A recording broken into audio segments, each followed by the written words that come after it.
The thing I fear most is fear. Those are the words of the French philosopher Michel Montaigne. There are many things that motivate us, but the most powerful motivator of all is fear. Marketing experts know that the number one motivator for sales is fear. Want someone to buy your product or ideology? Scare the hell out of them. And so because we're constantly bombarded with products someone wants to sell us, we're constantly besieged by fear. Religion knows this as well. Fear motivates us to give our tithes and offerings and to offer our unholy souls to a holy God. Television is one of the chief purveyors of fear. Fox News knows very well that people watch TV emotionally.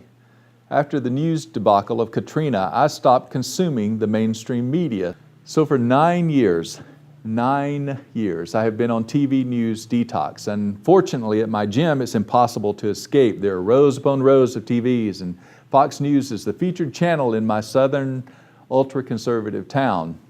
It is a shocking sensory experience to this media virgin to watch the fast-moving images rolling and flashing bright red captions and talking zombie-like blondes with very beautiful legs play without volume.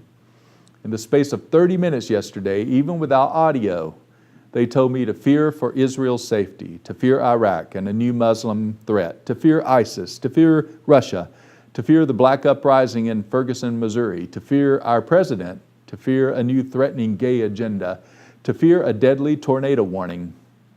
Yep, even the Weather Channel has gotten into the act and become Fox-like. Yikes.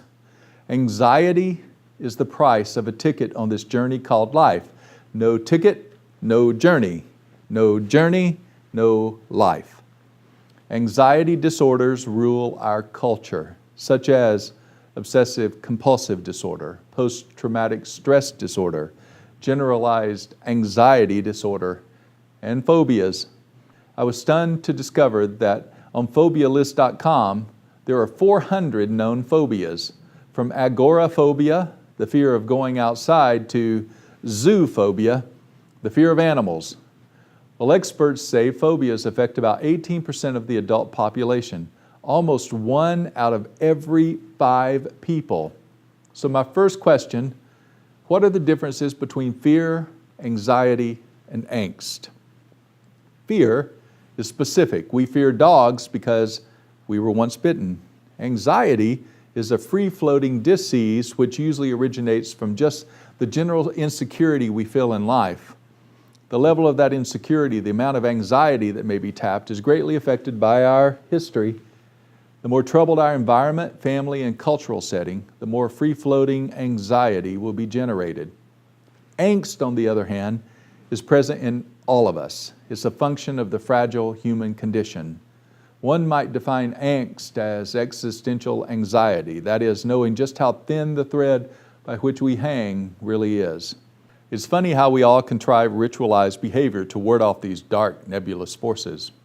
We don't walk under ladders, we throw salt over our shoulder, we cross ourselves, we get up on a certain side of the bed, we drive the same way to work. This sort of behavior was famously dramatized by Jack Nicholson, who played a man with OCD, obsessive-compulsive disorder, in the movie As Good as It Gets. When our rituals fail to work, we feel a heightened angst. We become furious that the newspaper didn't arrive in time, that we left a certain object behind, or that we have to change our usual path to work. These rituals are magical remedies against the unbearable thought that we live in an alien and not always friendly universe. The good news is that fears are normal and natural. Anxiety, which is a function of our personal history, is normal and natural. Angst, which is a consequence of the fragility of being human, is also normal and natural. Psychologists say what varies is how we're affected by each and how we respond. Since all of us have inherited responses to this anxiety, we are in a profound and often unconscious way prisoners of our own history.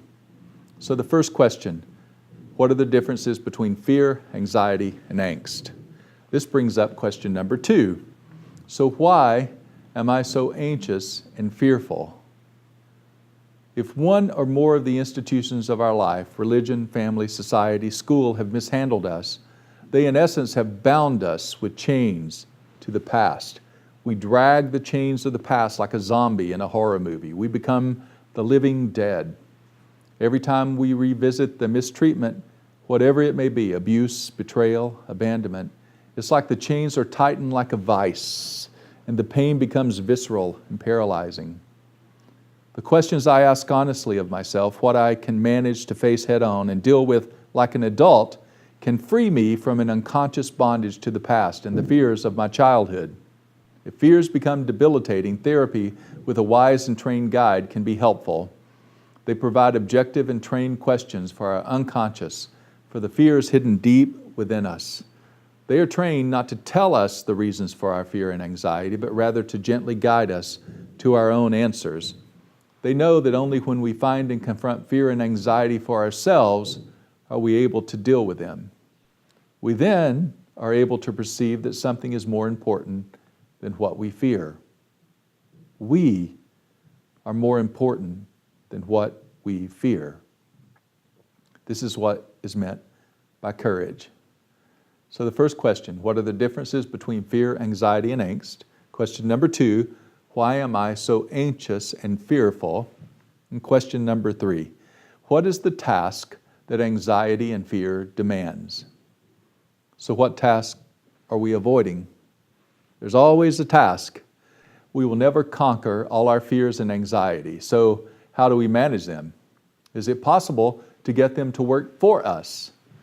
Dr. James Hollis says the task remains the same here as elsewhere, to go through to meet the fear and anxiety head on and break its tyranny. Such fear, ironically, is a defense against anxiety, which in turn may be a defense against angst. So can we use fear as a positive motivator? From my earliest childhood, I was taught a fear, yes, a phobia. The phobia list calls it hydrophobia, of water. No one in my family knows how to swim. In fact, I can never recall seeing a single member of my family in water at all, ever. As a young man of 17, I determined to conquer this fear, to face it head on, and I learned to swim. The first attempt was a panic-stricken embarrassment in front of my girlfriend's family, but gradually I began to learn how to swim.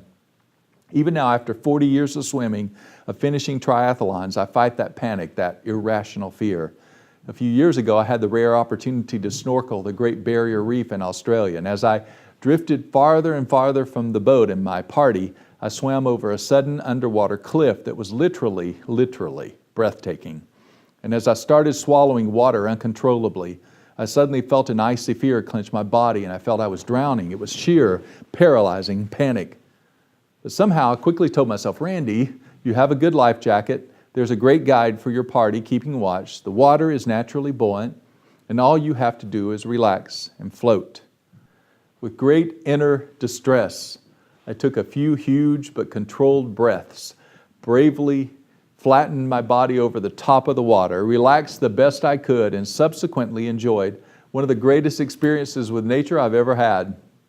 I had to face my fear head on. I still have to do this almost every time I swim. I feel the chains of my past trying to make me a victim. So, to live fully in the world is to frequently suffer the bouts of anxiety that are our lot as human beings. We should never deride or shame ourselves for such anxiety. It becomes a psychological problem only when we are prevented by that anxiety from living our lives fully as possible. And it becomes a moral problem when our own chosen strategies of self-medication impair and impede us from life. We may run from anxiety as much as possible, but we only run from life. Courage is not the absence of fear, it's the perception that some things are more important to us than what we fear. What I can make conscious, face directly, and deal with as an adult frees me from unconscious bondage to the past. We truly believe that we are more important than what we fear. This is what is meant by courage. Perhaps the French philosopher Michel Montaigne begins and ends us the best with his words. Fear expresses its utmost power when, in its own service, it throws us back upon the courage that it has snatched away.